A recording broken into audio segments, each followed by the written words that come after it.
Today we're out here in a cornfield here in south central Ohio, and if you can see behind me and in front of me here, this field has recently been side dressed. So with the amount of ample rain events we've had scattered across the Ohio, with some of them being quite severe, quite isolated cells that dropped an abundant amount of rain in a short period of time, we're kind of getting some of the perennial questions around what's the destiny of my nitrogen application? Did I lose some nitrogen out there?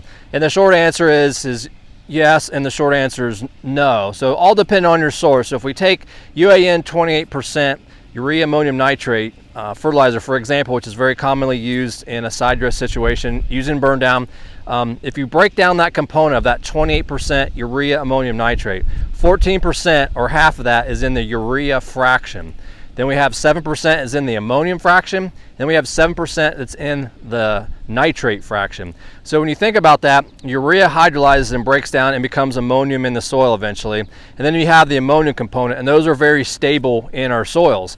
25% of that, the 7% nitrate of that total 28% UAN, is subject to loss. But keep in mind when we get these large events very quickly that still is just not going to wash away instantaneously. It takes a little bit of time.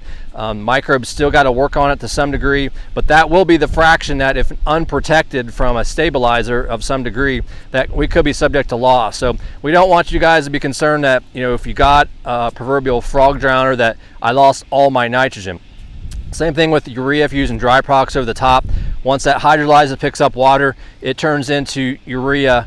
That urea turns into ammonium eventually and is very stable for a period of time till the microbes in the soil, the Nitrous ammonius, Nitrobacter bacteria, move it to nitrite into nitrate. So there is a time period there. So you do have some time, and not that entire fraction is subject to loss. So for more information, please feel free to follow up with some of your local ASAs or any of us on the PCT team. I'm Jonah Johnson. Thanks for watching.